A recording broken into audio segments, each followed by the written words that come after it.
persuasive process more evident than in the sales profession. Every day, salespeople persuade people to buy their products or services. We all sell something. How are you doing? From the Advanced Communication Series, the Persuasive Speaker, first of 2 speeches today, welcome Carlos Velez.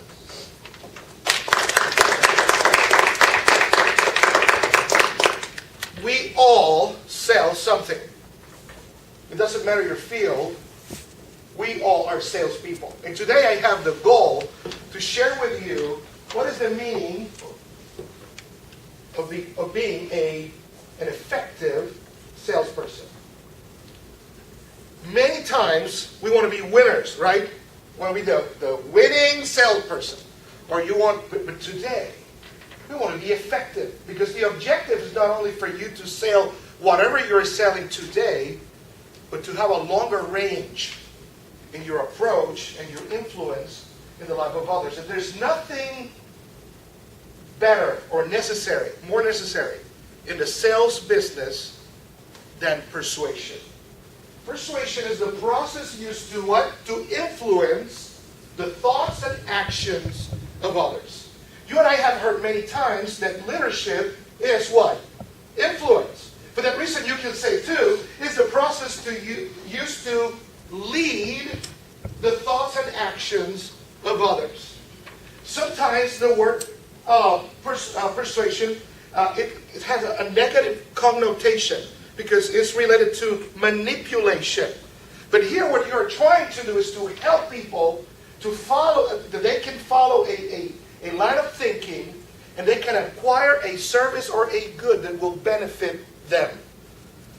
I have the experience many times in my life where I think that I need something, but when I have a conversation with somebody else, I discover that what I really needed was something completely different.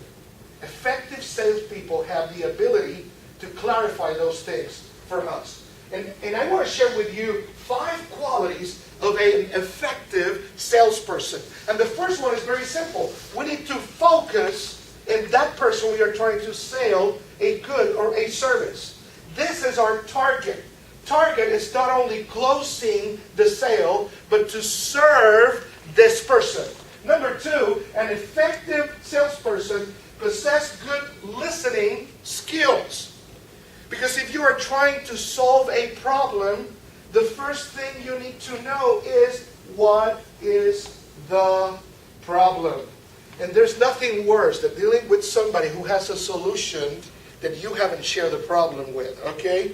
You need to have wonderful and incredible listening skills in order to become an effective salesperson. Number 3, create value for the buyer. If you acquire this, if you do this, if you follow these steps, this is the problem that you will be solving. You need to add value to that person. Number 4, radiate what? Credibility. Time magazine a few years ago made a list of the people in our society that people trust the less. And number 1 was used car salesman. That was number 1. The type of people distrust the most. Why? Because everybody knows that things are high, and the idea is just to get rid of that car. But let me tell you something that really shocked me. You know what's number 4? Pastors and priests. That was hard for me to swallow. But, well, it's Time magazine. What can you expect? Number 5, maintain a good attitude. You know, sometimes when you're trying to sell something and that sale is not going in the way you want to, you can tell by the face of the salesperson, no. Remember, we are not here exclusively to sell something. We are here to provide a service. In the book, The Anatomy of Persuasion, the author gives us 5 steps that every single person who's trying to purchase something goes through. And the first one is this. They start to think, do I need this? Do I need this? I remember a few years ago a marketing campaign from Target that says, you want it, you need it, buy it. they were appealing to this first step. This first step. People, when they want to acquire something, the first question, do I need this? And you know what? Most of the time, we present the product like something that we need to, that they need to. Number two, recognition of importance. How much gratification this is going to bring me? Or what kind of problem this product or service will solve for me? Number three, people who are purchasing things or buying things, search for what? For fulfillment. You don't have an idea how many times I've heard from people in my office as a pastor, pastor, as soon as I have more money, we will be fine. Let me tell you something. If you are an idiot and you receive a bunch of money, you become more idiot. Money only amplifies who you are. That's all. That's all. If you're a lame person and you have a bunch of money one day, you will be even more lame. Because money only amplifies that. But you know what? People are pursuing this sense of fulfillment in things. Number four, people evaluate their options. For that reason, you will never be successful in sales if you present yourself as the only way. You need to come with options. And number five, decision making. People who want to purchase things or services, they go through a process before they actually sign the contract or make the deal or the closing. And that decision-making process should be guided to, mature conversation between the salesperson and the buyer. This morning, I have the blessing and the honor to do a role play with one of our finest speakers of this club, His Eminence, Lathan Wood. Lathan, can you please come? Can you put your hands together for Lathan? This is for you.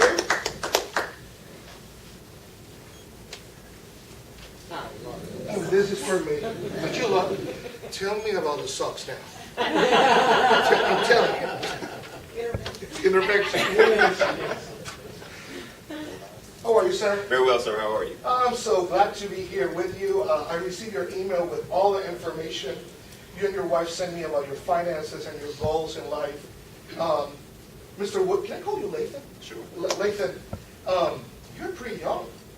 And we are trying to set you for the future. You're married, you have two beautiful young kids. And I know making the decision of purchasing a life insurance is a very serious one. And many people see this like a waste of time. Other people who can see really the future, they understand the importance. Do you have any questions before I? Yeah, I think you hit the nail on the head for me in regards to, due to the fact that I'm 36, the importance of why would I need life insurance now versus later. Because right now I don't plan to die. I have kids I got to put in college. Yeah, I think that's a very valid question. Let me tell you what is the importance of life insurance. When you go and buy a computer, they sell you an extended warranty, right? They try to. You try to, right? If the objective of that warranty, that if the computer breaks, you will be able to exchange or fix the computer, right? Or when you want to buy a car, they try to sell you an extended warranty for the car or an insurance for the car, because if you have a car accident or the transmission just breaks, you can fix it. Every single insurance in the market is in the case of if something happened, except this one. Because you like it or not, you're planning this or not, you're going to die. That's the only reality we live by. I know you don't like it, probably it's not fun, but this is the worst part. We think we're going to live for many, many years, but life is unpredictable. And I know that you want to keep your family safe in case that something happened to you. And that's why this is so important. So hearing that, how much do you think we would need? Well, I was checking your numbers. And based on your income and based on what we can provide for you, I believe a life insurance of $2.5 million will be plenty for you and your family. You said $2.5. Yeah, $1 million. $2.5 million. All right, now I guess my next question would be why so much? Do you think it's too much? Yeah, that means my wife's gonna knock me off earlier. I mean, Well, let me tell you something. Let me tell you two things about that. Number one, I was checking your numbers, and in order for you to pay off that mortgage and all your credit card debt and leave your wife with a significant amount of money to be able to live with your two kids and to pay college tuition and all those things that I know you want for your family, I think that amount of money will make it. Let me tell you number two, I have been in this business for many years. I have never seen a widow coming back to me telling me, this is too much money. I have never seen a widow saying that. For that reason, I believe $2.5 million will cover your mortgage, will pay off all your debt, and will allow your wife to make a significant contribution in the future, not only of herself, but your kids. For that reason, I strongly advise you, you can choose whatever amount you want to, but based on the numbers you sent me, I believe that's the best for you. yeah, it sounds, I know we're going to continue these conversations. Maybe in the next conversation, you can kind of give me some time to think about it, our final numbers and where we go from there. And I hope that in our next conversation, we kind of land. It seems like a little bit much for us right now, but it does make sense in regards to future planning. So, Well, let me tell you one more thing, because I know you are a very busy person. I don't want to steal your time. But you have more than one option. When we can start with a term insurance, life term insurance for you, and then as you move forward financially, we can put that $2.5 million as a goal and move in that direction and grow and grow and grow until you get there. But it's important for you to understand that you will use this insurance, and I will use mine. And number two, we want to be sure you and your family will be safe if something happens to you. Thank you, Lathan. I appreciate your time. look forward to our next conversation. Sure. Thanks so much. Thank you.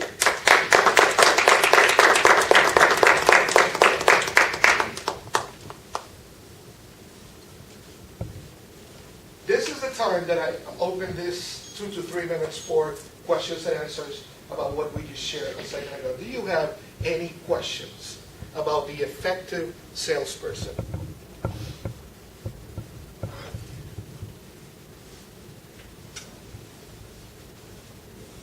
I was sharing with my wife last night about this presentation, and she was asking me, but Carlos, do you think everybody will be able to relate to this kind of presentation? And I said, well, if you think a little bit, we are all salespeople, including you, by the way. Because every time you're trying to convince me to do something or to invest in something, you become a salesperson. Not only we are selling products or services, we sell ideas. And we all are involved in that. Do you have any questions this morning? Do you want to fake a question this morning? Fake question behind you. Go ahead. Sort of a real question. So you had a number in mind. You wanted him to go with 2.5 billion. Mm-hmm. Did you have anything like a plan B if you didn't want to? Sure. Yeah. Other ideas or other options? Sure. For example, I told him at the end that he has the option instead of start immediately with a full life insurance, he can take another amount and take a term life insurance that is cheaper than a full load life insurance, and that's an option that he has. I'm trying to search in the back of my head 20 years ago that I was a salesperson, trying to find those options. He has another option too, that is to take that term insurance, life term insurance, for a specific amount of time, like 10 years or 20 years, instead of going full blast with the big insurance. Any other questions? Go ahead. I have a question regarding, he threw out at you, he has kids he's got to put through college. Why did you not use the factor that, getting a life insurance policy now, you can later either borrow on it depending on the term, the type of insurance you get. Why didn't you use that to your advantage? Well, what I noticed from him in this role play is that the notion of dying was fear enough for him to handle other details. Because believe it or not, and I have done this many times before, believe it or not, people never realize that they are going to die. It's something weird. Because we all have gone to a funeral home at least once in our life. We are all going to die. And some people, there are people who are not ready to listen to themselves when they speak. And once they come to that realization, an effective salesperson needs to step back for a little bit and allow the person to process that idea. Okay, I'm 36 now, I can do all things, but I could die tomorrow. And it's not creating fear, it's touching reality. And if persuasion is a way of leading, one of the jobs of every leader is to define reality for everybody else.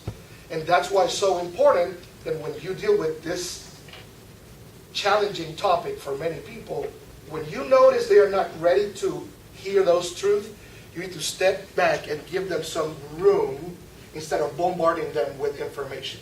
That's what I didn't do it. I don't have time for more questions, but I appreciate your attention, your smiles, your joy, and those of you who are sleeping, we have coffee in the back. Thank you.